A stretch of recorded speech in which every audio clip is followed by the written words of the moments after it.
Je ne sais pas trop quoi te dire. Il est tard, tu dois sûrement être épuisé de ta journée. Peut-être que tu ne souhaites pas entendre ça, et te connaissant, encore moins en discuter. J'ai pensé à toi sur la route du retour. Un jeune garçon partageait une glace avec son père, ce que les choses peuvent être simples parfois. Ils riaient tous les deux. Le père portait tant bien que mal son fils d'une main et tenait la glace de l'autre. Le garçon mordait dans sa glace avec l'insouciance de ceux qui ignorent encore la fugacité des instants. Son père riait, son rire était sincère, brut, comme s'il existait en dehors du temps. L'image délicate d'un moment aussi paisible et quotidien m'a emmené à toi. Alors me diras-tu qu'il est impossible d'imaginer une scène aussi banale? C'est pourquoi je te la décris. En descendant des escaliers fleuris et sécurisés par une rambarde, j'aperçus sur un petit pont-levis en bois, cloisonné par les remparts de la vieille ville, cette scène d'amour. Au début, cette image si pure provoqua en moi une empathie délicieuse, comme si je participais à cet instant intime. La joie et la gaieté enveloppaient mon cœur, et le monde me paraissait déjà plus coloré que dans mon quotidien. Le bleu descendait du ciel, le rose de la glace épousait à merveille le teint mat de l'enfant. C'était époustouflant. Le monde me rappelait qu'il pouvait être beau, et semblerait-il vrai parfois. J'ai ralenti mon pas, comme si en m'attardant quelques secondes de plus, je pouvais absorber un peu de cette lumière, en emporter une partie avec moi. Un sourire vivait sur mon visage lorsque je passais près d'eux. Ensuite 1 mètre, puis 2. Une pensée, puis une seconde. Et comme à mon habitude, je n'ai pu empêcher la chute. Ou alors, je n'ai pu poursuivre la montée. Je ne sais pas.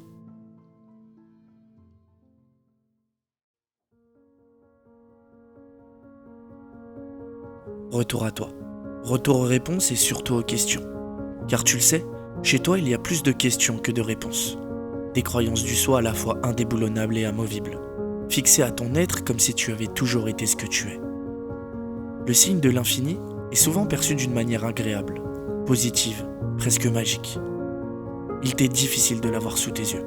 Un signe du quotidien, de ton quotidien, un signe de répétition. Les boucles de l'infini représentent sûrement le temps dans son prolongement. Le début et la fin sont remplacés par des courbes qui sont les arrondis de l'espoir. Mais pour toi, ce sont des montées illusoires suivies de pentes inquiétantes. Parfois, tu trouves ton point d'équilibre, comme ce soir, une soirée chaude et suffocante, préparée avec minutie par le jour. Tu n'es ni dans l'espérance, ni dans l'inquiétude. Et la volonté de ne jamais quitter cet équilibre t'accompagne par la pensée. Mais loin de vouloir échouer, tu aspires dans le même temps à en sortir. C'est contradictoire. Les sentiers proches ont une odeur de nature, de normalité. Et c'est ce à quoi tu aspires, la normalité, non?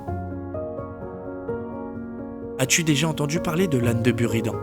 Un concept philosophique assez simple. Un âne est placé à distance égale entre eau et nourriture. Ne sachant lequel choisir, l'âne finit par mourir. Eh bien, je trouve que ce concept convient bien à ta personne, ne trouves-tu pas? Tu es figé entre ta naissance et ta mort, entre ton passé et ton avenir, ne sachant lequel choisir pour justifier ta présence.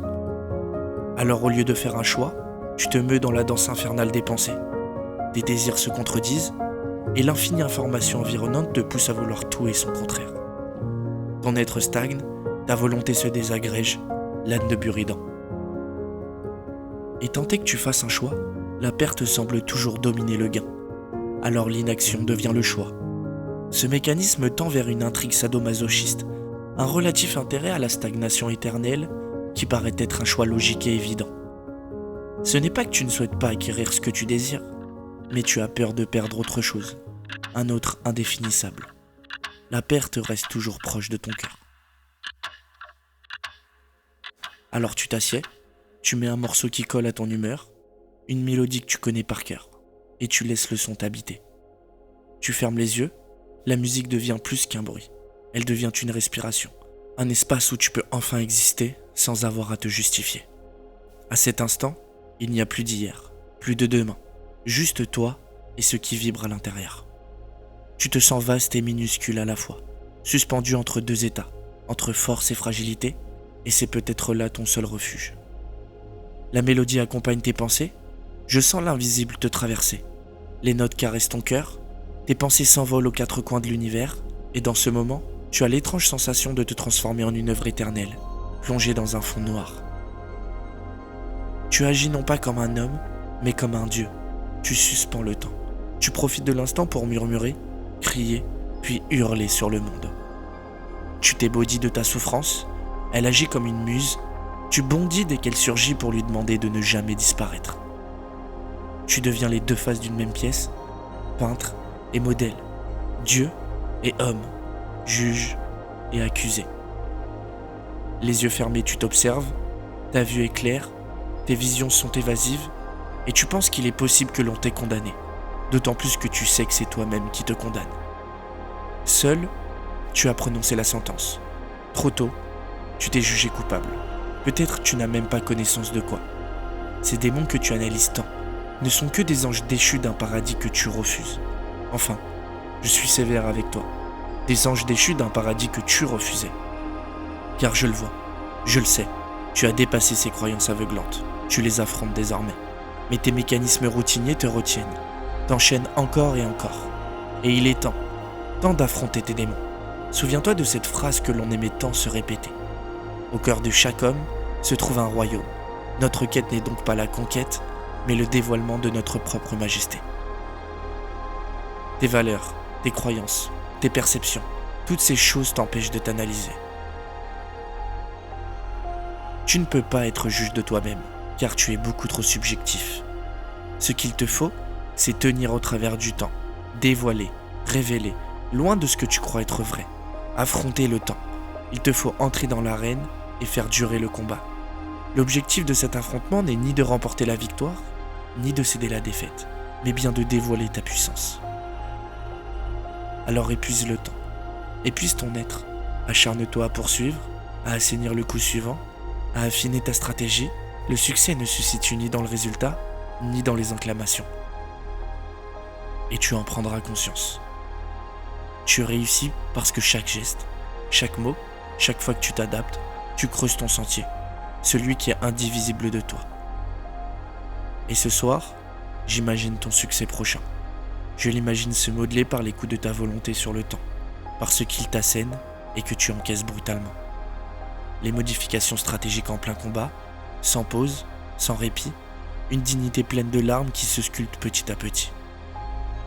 Et le combat sera éternel, car ton ennemi est immortel. Mais je te le répète, le succès de ton combat est dans l'affrontement lui-même, nulle part ailleurs.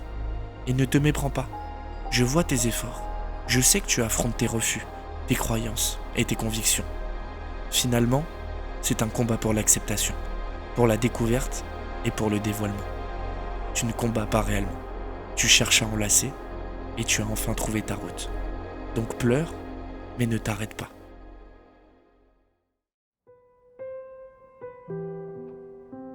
Peu à peu, tu deviens clairvoyant. Le brouillard se dissipe et ce qui t'apparaissait brumeux devient de plus en plus clair. Chaque jour, tu tentes d'y faire un pas de plus, une action supplémentaire pour y découvrir son contenu. Tu poursuis.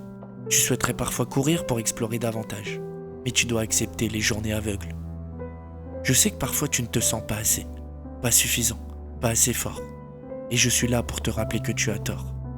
La vie semble parfois trop lourde pour que tu la portes, trop fragile pour que tu oses la toucher, ou trop rapide pour que tu la suives.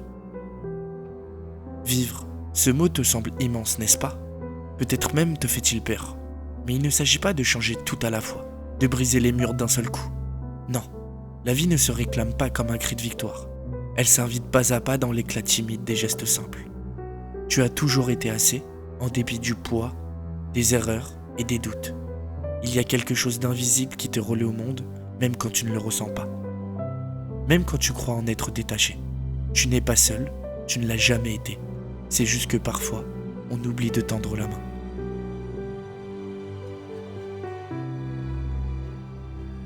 Je ne te demande pas de tout comprendre maintenant, ni même demain. Seulement de croire, ne serait-ce qu'un instant, que la possibilité d'une autre voie existe, qu'il y a encore des portes à ouvrir, des détours à prendre et des rencontres qui t'attendent. Accepte d'être dans ce moment de vie, dans ce passage solitaire et non de solitude. Sois solitaire et solidaire. Donne, puis accorde-toi. Adoube-toi du droit d'agir, du droit d'être et du droit d'avoir. Tu ne trouveras peut-être pas la réponse ce soir, Peut-être pas demain non plus, et ce n'est pas grave. Tu ne t'en es pas encore rendu compte, mais tu as évolué. Il te suffit d'y accorder ton attention. Je suis fier de toi. Patiente, poursuis, et un jour peut-être tu prendras conscience que le chemin était finalement le plus important. Alors voilà, après toutes ces réflexions, je me cache de toi et je ne sais pas quand tu me reverras. Quoi qu'il en soit, ce sont tes lignes, alors je te les donne. Essaie de ne pas avoir trop peur.